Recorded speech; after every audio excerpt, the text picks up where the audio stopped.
There's a reason that neurodivergent creatives like myself are drawn to knitting as an art form. For me, knitting is not exactly a relaxing hobby. That's because I am always striving to expand my skills and to experiment with new techniques. In fact, I find that knitting is often a very frustrating experience.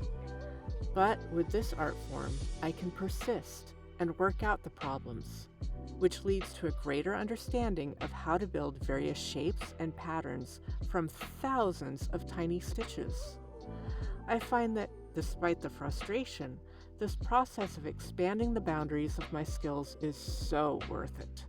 I finish my projects with a great sense of accomplishment, a brain full of ideas inspired by whatever technique I just learned, and a lasting self-confidence that ripples into other areas of my life. I usually start projects expecting that I will follow the pattern instructions as the designer wrote them. I really don't know why I hold on to this belief, because I inevitably stray from those instructions. Sometimes I make little substitutions for a stitch, adding just a touch of finesse. And other times I completely venture into uncharted territory, trying to manifest my artistic ideas into 3D reality. This project I am working on now completely took on a life of its own. I started out knitting a sock design that was published by an independent yarn dyer. I love her self-striping yarn, and I was excited to try a pattern that makes the most of this dye technique. I soon realized, however, that I just wasn't happy with how the stitch pattern used in her design nearly disappeared in combination with this bold yarn colorway. This sparkly, high-contrast, neon rainbow yarn needed a more dramatic approach to shift the stripes.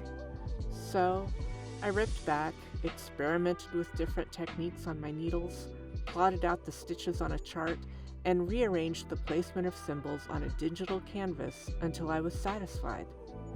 After all of the trial and error and math, this project has morphed beyond a simple modification of someone else's pattern. Instead, it has become my very own unique creation that is quite distinct from the pattern that inspired it.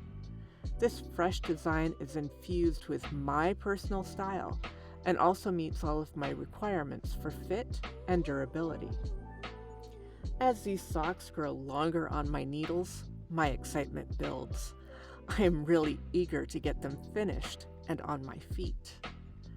I know the yarn dyer will be thrilled by my adaptation of her design.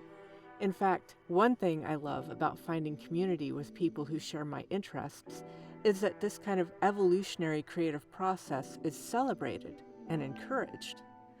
Knit and crochet designers often love that people expand upon their ideas and take them in new directions. We all want to push the boundaries of this ancient art form and see it develop in exciting new ways. The yarn arts come with so much potential.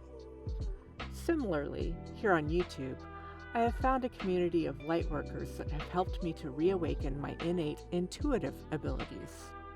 More importantly, these beautiful teachers are building a nurturing environment for fledgling psychic readers to experiment with our skills, and then to share our messages of light and love with the world in whatever way works for us individually. In my communities, inclusivity is valued over competition. There is room for all of us to contribute our uniqueness to the collective. Thank you all for being here, and may this summer bring the blessings of creativity, innovation, community support, and bright, colorful joy.